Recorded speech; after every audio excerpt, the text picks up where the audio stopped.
Dunia kedokteran tercoreng dengan aksi biadab seorang oknum dokter residen di Rumah Sakit Hasan Sadikin. Polda Jawa Barat terus mendalami motif calon dokter spesialis anestesi Priguna Anugrah yang memperkosa pasien dan keluarga pasien dengan modus membiusnya terlebih dahulu. Berdasarkan hasil pemeriksaan terhadap pelaku, polisi membeberkan tersangka Priguna mengidap somnopilia atau kelainan seksual yang memiliki ketertarikan seksual pada orang yang sedang tidur atau tidak sadar. Polisi pun juga mengungkapkan pelaku memang sudah menyadari jika dia mempunyai sensasi berbeda, yakni suka dengan orang yang pingsan. Perilaku bejat itu tidak hanya membuat pria asal Pontianak itu harus berhadapan dengan hukum untuk mempertanggungjawabkan perbuatannya, tetapi karirnya juga di dunia kedokteran luluh lantak. Lantas, dengan pengakuan pelaku yang memiliki kelainan kejiwaan, bagaimana pengawasan terhadap program pendidikan dokter spesialis? Kasus ini pun menimbulkan pertanyaan tentang hukuman yang pantas bagi pelaku dan bagaimana kasus ini harus ditangani untuk mencegah korban-korban selanjutnya. Tim TV One mengabarkan.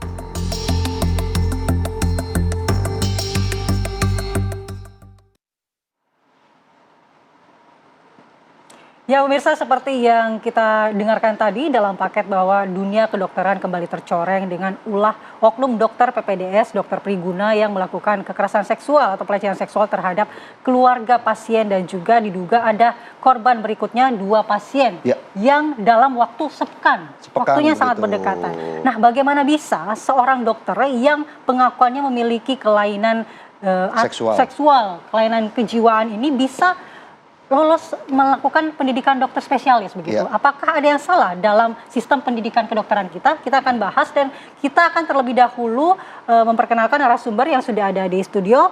Ada Bang Zainul Munasikin, anggota DPR RI Komisi 9 fraksi PKB. Selamat pagi. Assalamualaikum Bang. Selamat pagi. Kemudian melalui sambungan daring juga terhubung Kombes Pol Hendra Rohmawan, Kabid Humas Polda Jawa Barat. Kita akan mengupdate informasi terkini terkait perkembangan kasus ini. Selamat pagi, Pak Kabid. Selamat pagi. Selamat pagi, Mbak.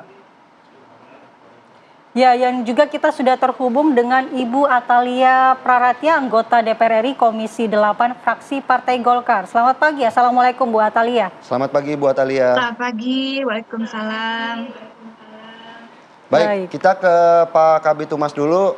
Pak, kemarin Polda Jabar juga sudah melakukan olah TKP. Sejauh mana kemudian update informasi temuan-temuan yang ditemui oleh polisi di TKP? Baik, terima kasih Pak Pilus. Jadi pada awal dari pemeriksaan TKP kita, ini tentu saja berdasarkan keterangan dari saksi dan korban. Ini untuk olah TKP pertama. Namun dengan adanya perkembangan tersangka baru 2 orang yang kemarin usia 21 dan 31 ini, tentu saja kami juga mengharuskan untuk pemeriksaan ulang ya, dan tim kami juga semakin lengkap dari tim Mabes, Lapor Polri, Puslapor Polri, Inavis dan juga Pusdokes Mabes telah membackup kami untuk membantu menguatkan dari hasil temuan-temuan barang bukti yang ada di TKP. Dan tentu saja ini diharapkan agar upaya-upaya yang kita lakukan, yang sudah dilakukan oleh Polda ini diperkuat oleh dengan koordinasinya dengan pihak Mabes. Utamanya saat ini kita juga masih menunggu hasil DNA dan juga hasil DNA yang terbaru ya dari pihak korban yang baru dan pihak tersangka juga tentu saja. Nah ini untuk barang bukti sendiri kami tidak begitu banyak mendapatkan bukti yang baru, tetapi mirip saja dengan yang awal karena kejadian ini sesungguhnya lebih dahulu dibandingkan dengan yang tersangka kemarin yang dilaporkan di LP kita. Nah untuk berikutnya kita sedang memproses DNA ini agar semuanya bisa klop dan semoga memperkuat dalam hal barang bukti kita. Demikian Mas Papilus. Ya Pak Kabid, kalau dari temuan polisi dengan bertambahnya laporan korban lainnya ada 2 dan bisa jadi ini masih ada korban lain. berikutnya ya Pak Kabid, ini bisa terjadi banyak kemungkinan. Apakah ini pelakunya diindikasikan hanya satu orang Pak, dengan waktu yang berdekatan dan korbannya ada 3 orang? Apakah ada kemungkinan juga mendapatkan bantuan dari pihak-pihak luar atau dari rumah sakit begitu? Baik, jadi sejak awal kejadian kita sebelum rilis ya di teman-teman media di Mapolda Jabar, kami telah membuatkan hotline ya, dan juga hotline ini tidak di samping itu juga ada media sosial dan dibantu juga dari Rumah Sakit Hasan Sadikin, di mana untuk rentang dari mahasiswa anestesi ini kan kurang lebih cukup panjang ya, dan ini kejadiannya terjadi pada bulan Maret ya, pada saat bulan puasa ini. Nah, tetap kita akan update baru lagi apabila ada yang melaporkan di hotline kami maupun juga yang ada di Rumah Sakit Hasan Sadikin. Demikian. Tapi untuk sementara waktu ini untuk dugaan tersangka ini masih ada satu saja, Mbak. Jadi hanya satu, kita fokuskan sini, dan apabila ada perkembangan selanjutnya dimungkinkan ada kerjasama lainnya atau tersangka baru terhadap pelanggaran atau kejahatan seksual ini akan kita update kembali. Demikian, Mbak. Baik, terima kasih Pak Kabid Humas atas penjelasannya. Kita bergeser ke Bu Atalia Prataya yang kemarin juga sudah mengunjungi korban. Bu, bagaimana kemudian kondisi korban saat ini dan apa yang menjadi concern dari para korban terkait dari kasus ini, Bu? Ya, baik. Saya sebetulnya baru satu yang saya akses ya, karena memang mereka ingin berjumpa juga dengan saya. Jadi saya datang pada waktu itu dan saya menemukan korban saat ini kondisinya masih sangat terpukul. Artinya dia masih mengalami trauma berat meskipun sudah berangsur pulih begitu ya. Jadi sangat sedikit sekali bicara dan bahkan nampaknya dia lebih banyak termenung begitu.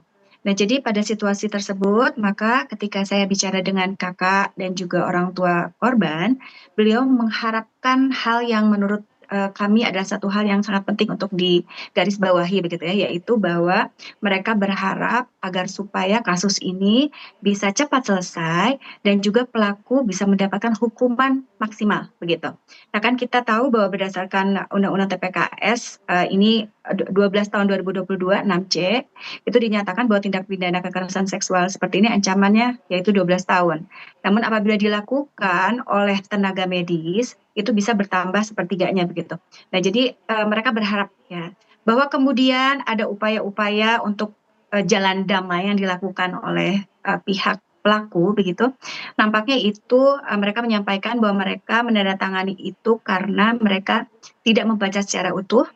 Dan pada waktu itu mereka sedang dalam kondisi kalut dan lain sebagainya sehingga mereka menandatangani. Nah, tetapi kita tahu bahwa ini karena kami di Komisi 8 ingin menyampaikan sekaligus juga mensosialisasikan bahwa di dalam Undang-Undang TPKS itu tidak dimungkinkan adanya jalan damai untuk kaitannya dengan kasus-kasus seperti ini. Jadi untuk ini berdasarkan Undang-Undang Nomor 12 tahun 2022, mohon maaf, pasal 23. Jadi tidak ada dimungkinkannya terkait dengan jalan damai di luar proses peradilan. Jadi saya kira ini sudah clear dan saat ini korban sudah didampingi oleh kuasa hukumnya dari Jabar Bantuan Hukum. Seperti itu. Baik, Bu Atalia mungkin bisa sedikit dirincikan jalan damai yang ditawarkan oleh pelaku ini apa, Bu, yang kemudian ditawarkan kepada korban? Iya, jadi beberapa waktu yang lalu dari pihak kuasa hukum sebelumnya memberikan lembaran kertas kepada keluarga, begitu ya, isinya diantaranya adalah terkait dengan upaya damai, sehingga tidak akan intinya tidak akan melanjutkan pada proses-proses berikutnya seperti itu. Dan pada waktu itu karena ketidaktahuan, jadi kuasa hukum sebelumnya ini dua kaki gitu, dia berada di pihak pelaku dan juga pihak korban. Nah, sehingga pada waktu itu karena mereka tidak paham, maka mereka menandatangani begitu.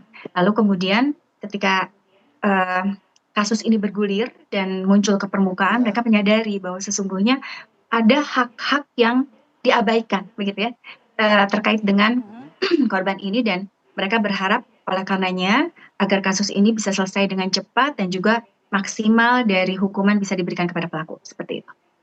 Apakah ada uang damai gitu maksud Bu Atalia atau seperti apa, Bu, yang diterima Tidak korban? ada. Hanya Adakah kompensasi begitu yang ditawarkan oleh pihak kuasa hukum pelaku, Bu? Nah, saya kurang paham terkait dengan itu karena saya tidak terlalu detail, tapi mereka menyampaikan bahwa pihak pelaku waktu itu diwakili oleh kuasa hukumnya memberikan lembaran kertas untuk ditandatangani seperti itu. Oke. Dan pada waktu itu Baik. sudah diumumkan juga oleh kuasa hukum sebelumnya.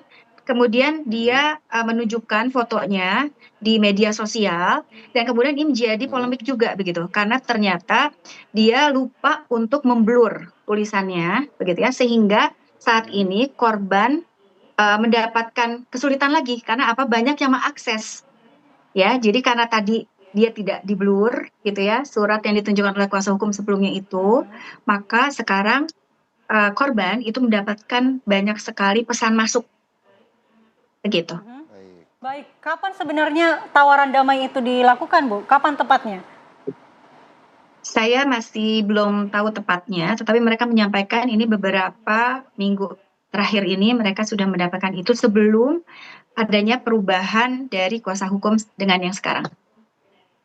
Baik, terima kasih Bu Atalia. Kita ke Bang Zainul juga, Ya. Bang. Kalau kita melihat dari kasus ini, concern dari pemerintah apakah hanya untuk mencari kemungkinan tambahan pelaku atau memang ini dilakukan secara fokus untuk menyembuhkan korban juga. Tapi dijawab sesaat lagi ya, tentunya setelah di Apa Kabar Indonesia Pagi kembali sesaat lagi.